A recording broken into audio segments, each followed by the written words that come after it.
What's up? Simeon here, and this weekend I was in Nashville for the US Coffee Championships qualifiers. I had a blast getting to attend. It's always fun to see familiar faces, new faces, get to chat with people in the industry, and especially fun to see the best of the best in the industry doing their thing on stage. So it was a really awesome time, and I just kind of wanted to share with you a few of the things that happened.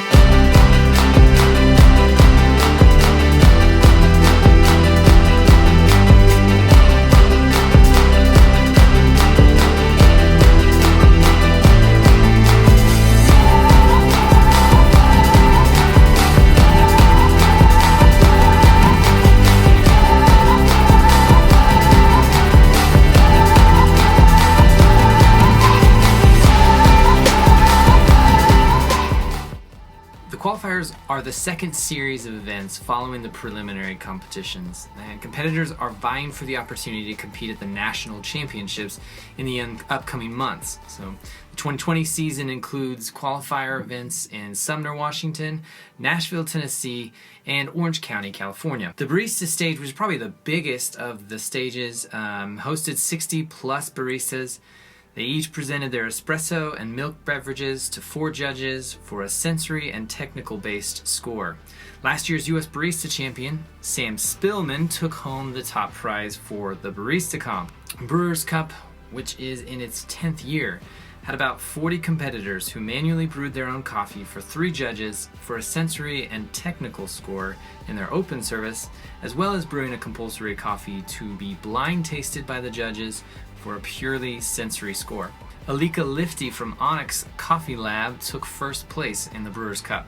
Next to Coffee and Good Spirits, it's a relatively new competition for the US. There was 24 competitor spots in Nashville, tasked with crafting a cold coffee cocktail and a warm coffee cocktail to serve to 2 judges, and they were scored technically and sensory. Sam Schroeder of Olympia Coffee took home the gold in Coffee and Good Spirits.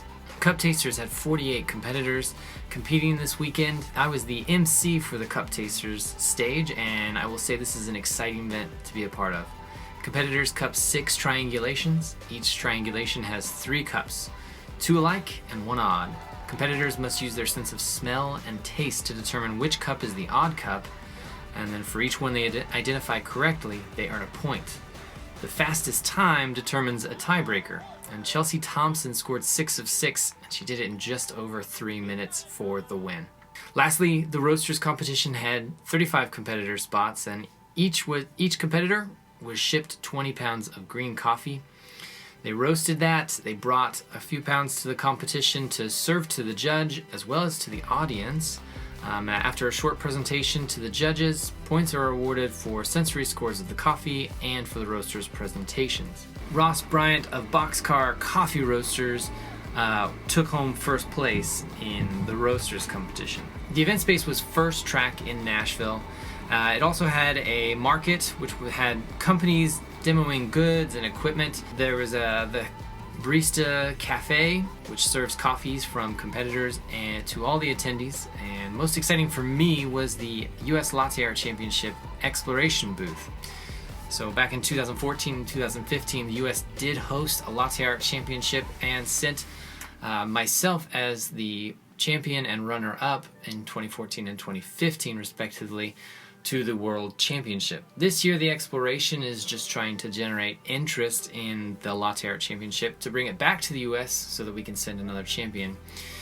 The exploration is helping to prepare US competitors for the rigorous task of competing on the international stage in latte art. Slow Pour Supply and Rancilio are working to bring that back, and their booth featured Latte Art Challenge as well as demonstrations and training by Hong Kong Latte Art champion and coach Ivy Lee. So I'll talk about my experience with the US Latte Art Championship Exploration this weekend in a later video, but for now I just gotta say I'm really excited to see the interest in latte art coming back to the US Coffee Championships. So that's what happened this weekend. More importantly is, why did all of this happen? And for me, I look at competition as being super beneficial in numerous ways. For myself, it's always been really informational. It's always been a challenge for myself to grow as a barista, as a competitor, as a coffee professional in general. It's helped me identify areas where I can improve after competing and listening to my judges' feedback, and it's also helped me develop skills that I can use in the industry. And so I love that aspect of it, just individually training all of these competitors with new skills that they can use in their day-to-day jobs. It's also pushing the envelope of what is expected of a coffee professional. Not only does it encourage studying, but it encourages exploration and creativity of new ideas, outside the box thinking that really, you look at a lot of what goes on stage and the way that it transfers into the industry and improving quality across the board from origin, where the coffee is picked and processed, to roasting, to service. All of that is affected by what happens on the stage in coffee competitions. And so it's just amazing to be a part of that, to see that innovation really being central to what these competitions bring to the industry as a whole. It's really always encouraging and invigorating to be at these competitions and then come home and get to apply all of that to what I do on the day-to-day. It just really gets me excited and amped. So the competition itself does have some remaining problems that I really hope will be addressed in the coming years. Some of them are more difficult to fix, and they're such a broad topic, like the representation of women and minority groups in the competition. It's true. If you look at the numbers, they're just not there. And that's a tough subject to broach, as it really comes down to just encouraging more competitors from those groups to enter into the competitions, and to continue to be a part of them and push for that. And that's absolutely something that I would love to see in these competitions. The other thing that I always come back to is just how difficult it is to come into these competitions, and that may be a factor into other issues that the competitions have. But it is a high entry fee to get into these competitions.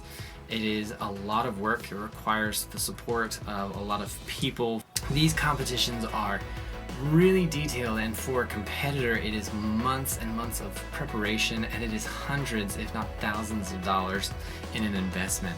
And so without the support of coffee companies, it is very difficult for independents to compete and to be competitive, because they're immediately at such a disadvantage if they don't have that support. Preliminary competitions are a great start towards being more open to competitors from different backgrounds, different areas, and giving them the opportunity to gain experience and be a part of it. But the format for moving on to qualifiers and then on again to nationals can still be very difficult for new competitors or competitors who don't have the support of a roaster financially. All in all, though, I love this competition for all that it brings to baristas and brewers, roasters alike. Everybody benefits from being a part of this. Everybody has the opportunity to grow and improve, and the industry as a whole is where it is because of those. It is a great thing to be involved with. So if you are interested in being involved in the future, I'll put some links below to the US Coffee Championships page. You can check out more information there. The best ways to be involved would be to volunteer. There's a lot of work that goes into these, and without volunteers, it doesn't happen.